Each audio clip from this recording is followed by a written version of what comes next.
There's always some kind of daggone interruption. Today I had to get up to go to the bathroom, and I had to get up 2 hours later because one of the girls got scared, so we had to bring her into our room. So I ended up with both girls in my room with my wife, and then I was like, I can't sleep with all these people in my bed, so I went and slept in my daughter's room, and but it was fine. Lots of deep sleep, no problems getting to sleep. I'm noticing with the water, so I've been drinking close to a gallon of water every day, and I'm noticing a decrease in the need to take a nap at around 1 or 2. Now, yesterday I took a nap, and I still take naps. But it used to be like I'd have to take that nap. Now it's less of I have to take the nap and more of it's like every other day. It's good. I'm very pleased. All right. So I've titled today, "Are the press and the police the same tool wielded differently?" And the point I'm trying to make is the point of the 49th stanza. So the 49th stanza states that the human heart is no different from the soul of heaven and earth. In your practice, always keep your thoughts, always keep in your thoughts the interactions of heaven and earth, water and fire, yin and yang. So, the key word there is interaction.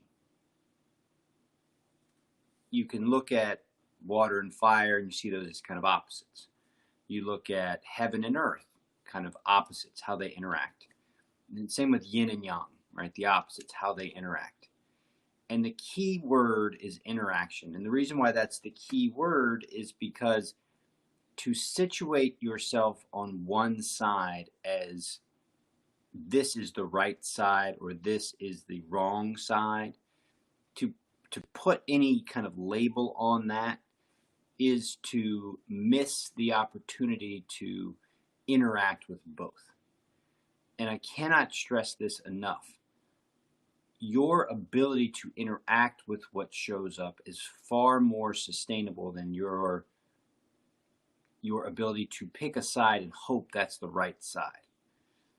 The notion of right side is very temporary.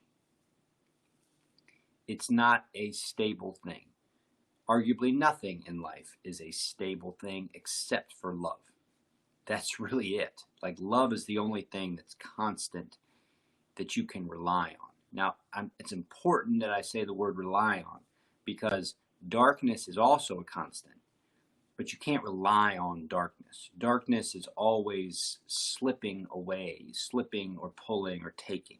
Love is always offering or giving. So you can count on love, but you can't count on darkness, because darkness by its very nature is ungrounding, will take away.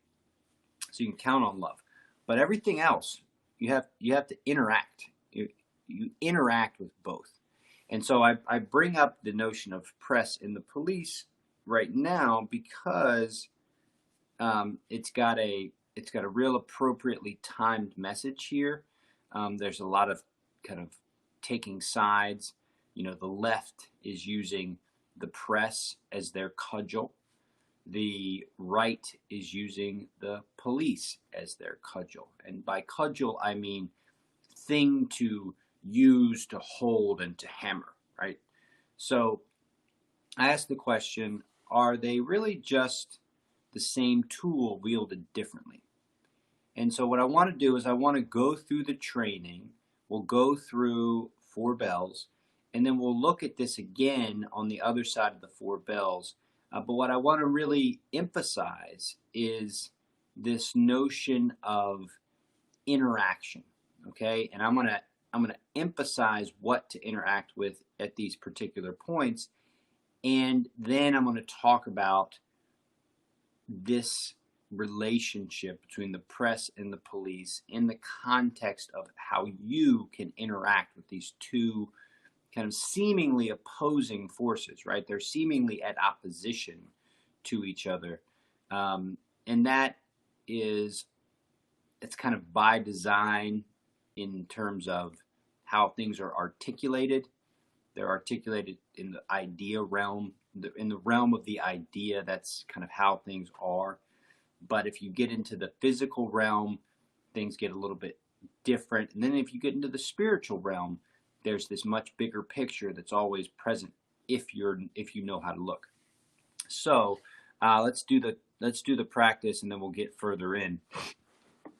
So go ahead and get yourself squared away. I'm using the, here, I'll show it to you. I'm using the Armor Down. This is the prototype for the new Armor Down meditation cushion. So this is made by a new company. It's taken months, but we finally got the new company squaring these bad boys away. I mean, look at that. That's all black. That's sweet. Very sweet. I'm very pleased about this. This is a good looking cushion. Hand sewn in the United States, baby.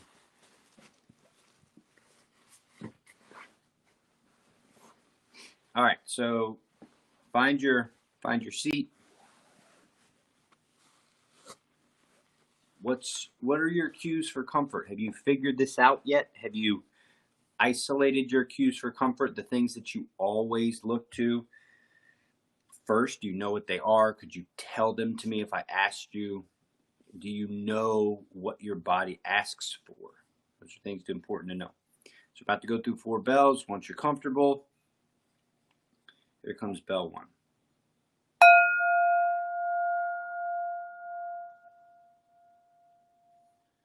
So bell 1 boils down to bringing the mind into the present moment and safety. So look around your room, look around wherever you are, and notice light and shadow, or notice shapes, or notice lines. Straight lines indicate humans. Not a lot of straight lines in nature. And then assess, kind of assess what you're seeing as constant. So there's nothing that's going to just change. There's nothing you see that's going to change or fall or break or whatever. And so if everything in your eyesight, or everything in your line of sight is consistent, you can shut your eyesight down. You can just kind of close your eyes, or you can cast your eyes down, but kind of close down the energy going to your eyes and put it into your ears. With your energy into your ears, reach out with your sense of sound as far as you can go.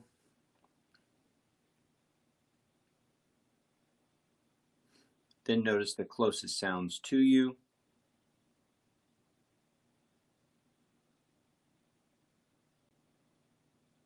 And kind of create for yourself a 360-degree assessment of sounds. Also noticing where areas are mostly quiet. Like my 5 o'clock, my 4 or 5 o'clock is always totally quiet. It's the corner of the garage. And there's nothing going on back there. So it's always quiet. There's always sound at 1 o'clock, which is the sound of the refrigerator. There's typically sound at 9 and 10 because that's the bugs outside. Sometimes there's birds to my 12 o'clock. There's almost nothing to my 6 o'clock unless it's a car that goes by on the street. Come in closer, notice touch. So you might be able to feel your clothing on your body. You might be able to feel the breeze. Temperature is always something to account for. Smell and taste.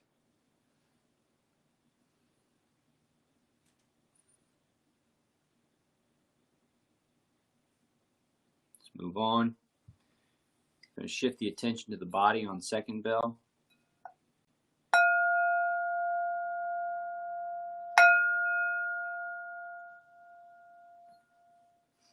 All right, so second bell, let's go into the ground. That's what's right beneath you. If you're on an armor down meditation cushion, that's part of your ground, but you can also imagine what's beneath that. And if you're in a condo, I mean, you could even visualize going all the way down all the floors to get all the way down to the dirt. Visualize that in your head. Without ground, your body's useless. You can't really do anything with the body. So you need something to leverage against. Once you've got your ground, come into the pelvis region. Pelvis region holds the genitals, holds the your digestive output, right? Your elimination capabilities, but also a lot of big muscles, big bones, a lot of overlap, a lot of guts. So when you get to this region, what shows up for you? Maybe nothing shows up, and maybe it'd be worth shifting left, shifting right just to ping the area. But that sets the base of your spine. From there, travel up to the core. So the core is as sophisticated and complex as the pelvic region without any kind of output holes, right? And so, you know, you've got your belly button, you've got your guts, you've got your sides, you've got that big lumbar spine in the back. That's the core. What feels best at your core for you to do? Would it feel good for you to kind of suck your core in a little bit? Or would it feel good for you to relax your core? I always have to relax my core because there's two muscles that go down from the inside of the spine that connect through the pelvis into my thigh bones. It's called the psoas muscle. And I've often pulled that muscle in, and it's a highly triggerable muscle. So when I soften my core, I try to imagine that those muscles to the sides of my spine softening all the way down, and then from there I build into the heart space. So I don't lift the front of my chest. I lift the whole of my chest. So the whole of my chest gets kind of an upper lift, a kind of expansion up. That shores up any kind of like non-tautness in the belly. It's the lifting of the chest that provides the flatness of the belly, not the sucking into the belly. From there, throat space, jaw, back of the throat, front of the throat, and then inside the throat. You might even notice the sensation of air moving up and down in your throat.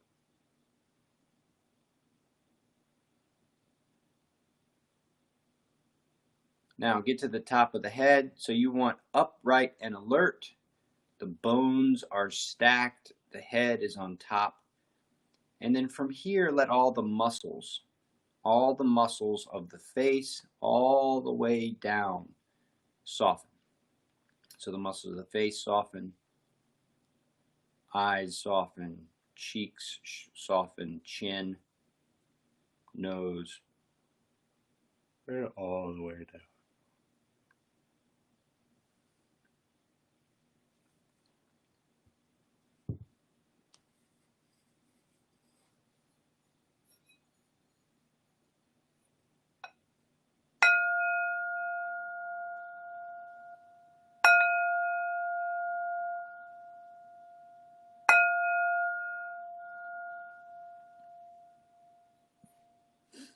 Third bell, move into breath. So notice your baseline, just how you're breathing already.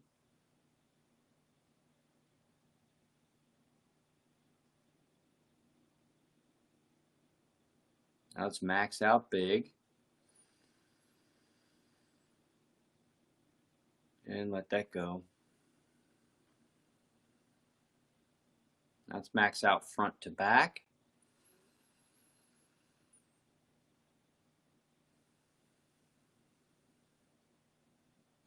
Let's max out side to side.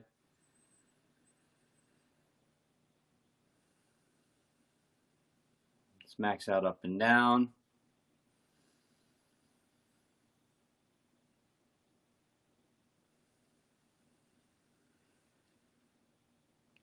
Now let's sit for a minute. Just attend to the breath. If your attention wanders, bring it back. That's The only thing that is valuable in this practice is bringing your attention back to the breath. Don't worry if your attention jumps away and you have to bring it back 100 times. Each time you bring your attention back to the breath, you do two things. One, you recognize when your attention runs away. Two, you get better at putting it back on the breath. What this leads to is over time, the pull of your attention somewhere else will become less and less and less, and the interest and pull and enjoyment of the breath itself become greater and greater and greater. Really good trade-off. Totally want this. You want this. You want this skill.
So let's do gratitude for both the police and the press. So take your right hand, stick it on your heart space. Take your left hand, stick it under the right thumb, and what you want is you just want to spread your fingers, and so you want to feel the entirety of your heartbeat as much as you can. And so that may mean putting your hand a little bit more to the side. That may mean moving flesh out of the way. Whatever you need to do, try to get to the feeling of the heart as much as you can. And then in your mind's eye, picture something or someone. You may know individuals, but picture something or someone that reminds you of the press. Someone or something that reminds you of the press.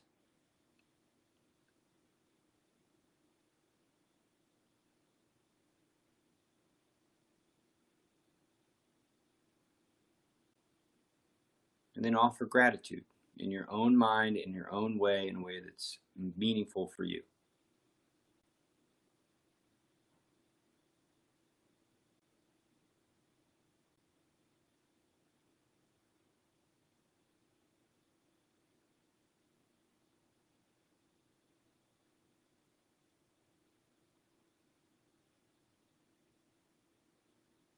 Now take a breath to finish that gratitude practice. Now think of the police. Think of some aspect of the police that you're grateful for.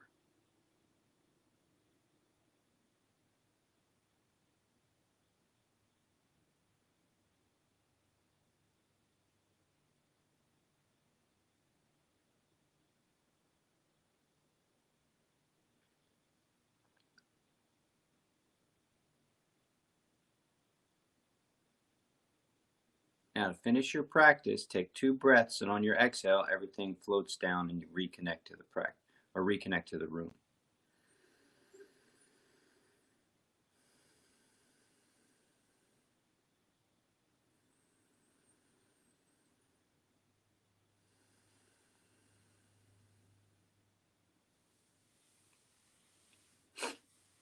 So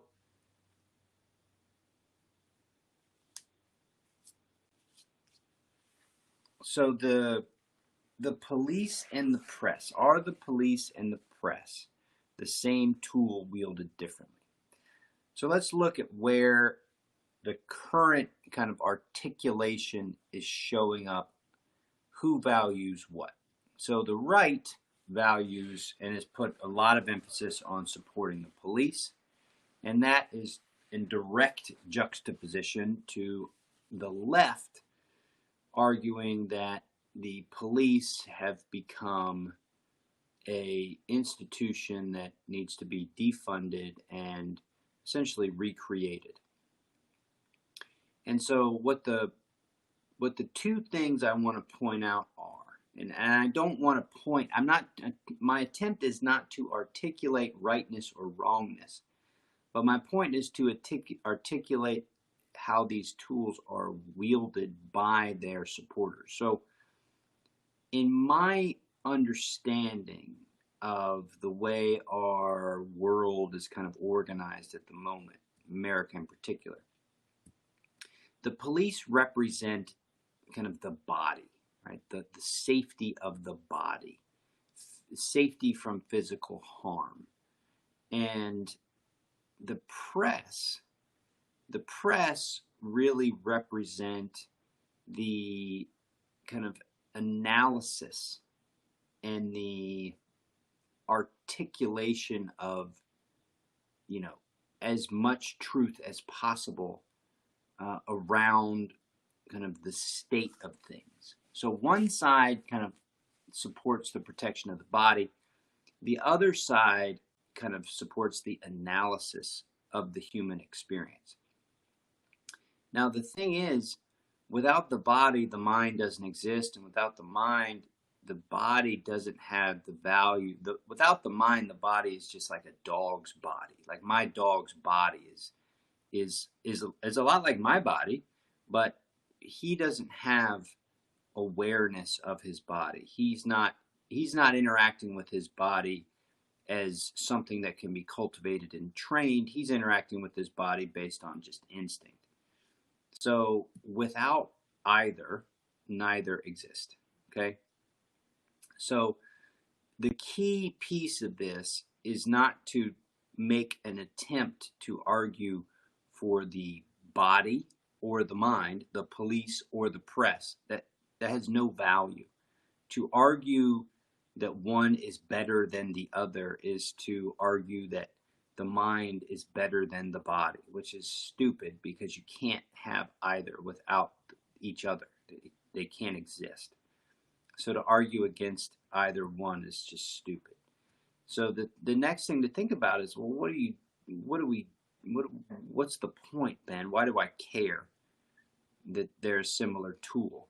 Well, I think the reason to care is you have to interact with it. And so you have to interact with it in such a way that facilitates interactions across the board. So you can't just interact with the right enough to know the right, and that's it. You have to interact with the right enough to not just know the right, but to interact with the right, meaning you have to be able to go into the experience of that mindset and participate. And so the same thing holds true with the left.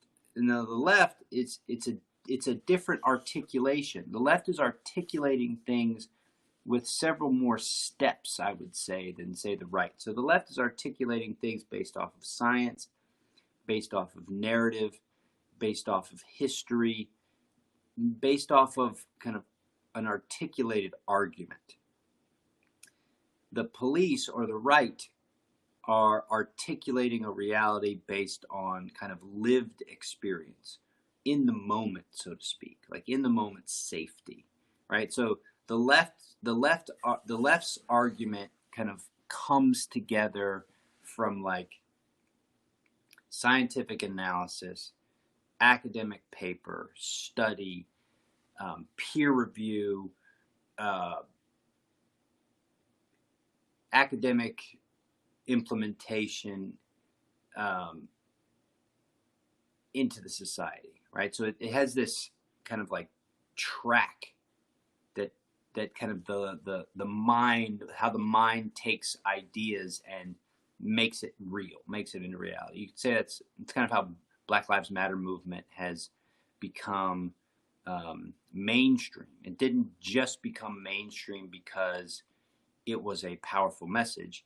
It became mainstream because the kind of the left side of society saw all the science, saw the experiences, understood the large amounts of history associated with why the Black Lives Matter movement is so important, integrated those ideas into academia. Academia interacted with young activists. Young activists were always kind of ready, but then the video of what's his name of oh man, gosh, I can't remember his name. Floyd, the video of Floyd being murdered by the police triggered all of this kind of intellectual analysis. George Floyd, the interaction with all that intellect, all that thing, that image of him getting killed by those cops just triggered everything. Boom. Now it's mainstream. And then once that happened, the larger institutions picked them up as well. So I'm thinking the NFL, the NBA, even NASCAR, right? They saw the writing on the wall, and they saw that the writing on the wall wasn't just like a knee-jerk kind of thing. I mean, it's solid. It's a really solid kind of claim that until we put emphasis on Black lives, we're going to have this inability to interact with who we are as Americans. Until we do this, we can't have an honest conversation about what it is to be an American. Can't do it. It's impossible. So that's kind of like the Black Lives Matter movement. Now, the police, it's different. The police have to interact in the present moment. The police are interacting day to day with what's actually happening on the ground. And so while the left is articulated through science and kind of the development of a narrative that's based off of really, really solid kind of structures of understanding, the police have to work with the moment, right? The police don't have time to figure all this stuff out and do an academic study and, you know, do this all kind of stuff. The cop on the ground has to deal with what's on the ground right now. And it's very tricky as someone kind of absorbing this information to get a clear understanding of what's going on, because the thing with the left is you've got to understand the science to really get it, and the thing with the right is you have to have the lived experience to really get it. And if you don't have the lived experience to really get it, you're just not going to get it. And on the left, if you don't have the kind of the intellectual experience, you're not going to get it either. So in both instances, you're in a tricky environment to get to the truth per se. And so I'll bring up on the side of the police, you're going to bring up Breonna Taylor. And up until yesterday, my understanding of her situation was that she was killed while she was sleeping in her bed, and the police did this no-knock warrant. And they did a no-knock warrant on a drug response, and they ended up shooting, and they killed her. So, you know, I've seen a lot of memes out there where, like, people just say, just follow the law, and other people will say, like, well, Breonna Taylor was just sleeping, et cetera, et cetera, et cetera. And so there's this notion that, you know, all cops are this way or that way. And so I've kind of watched this and participated with this and interacted with it. But yesterday I found out that the reason why Breonna Taylor was shot was because her boyfriend shot at the police. The police came in, the boyfriend thought it was an intruder, so he opened fire on the police, and the police opened fire back. There's no way in the world you could convince me that the reason those cops killed Breonna Taylor was because they're racist. Not ever. There's just no way. Now, you can talk about whether they shouldn't have done that stuff or whether drug policy is this or all that other kind of stuff, but you can't for a second articulate that these cops did the wrong thing. No way. No way. So, how do you handle this? Okay, how do you interact with this? And so for me, this is where the art of peace really holds a lot of value, because for me, it's not, for me, it's the interaction which is the key piece of the puzzle here. It's not the who's right and who's wrong. It's the let me interact, and through the act of interacting and never getting to a stable position, love's the only stable position. That's it, right? So the only stable position to ever get to is love. But the rest of the time is interaction. And that's it. There's not interaction to get to a place. It's just interaction. And so to me, that's what the stanza says. And that's how I have chosen to live my life. And I found it to be much more productive in the context of I don't shut down half of society to my goodwill or my ability to receive goodwill from them. I just don't do that. And the reason I don't do that is because it's too complex. It's just too damn complex. And so the only thing that supports the proper engagement with the complexity is just interaction itself. And so I'll read the stanza one more time, and then I will let you go. But the heart of the human being is no different from the soul of heaven and earth. In your practice, always keep in your thoughts. Always keep in your thoughts the interaction of heaven and earth, water and fire, yin and yang. So it's that interaction. Keep that interaction in mind, because the interaction never stops. And so to get fixated on one side or the other is to miss the interaction aspect. And instead, I encourage you to situate your awareness on the interaction, not one side or the other. And that way, you'll be able to participate honestly and with your goodwill on either side and all sides, and bringing the sides together and articulating one side to the other so they can understand it, and et cetera, et cetera, et cetera. But if you get stuck on one side or the other and you reinforce that stuckness, you just create conflict. I encourage you not to do that. All right.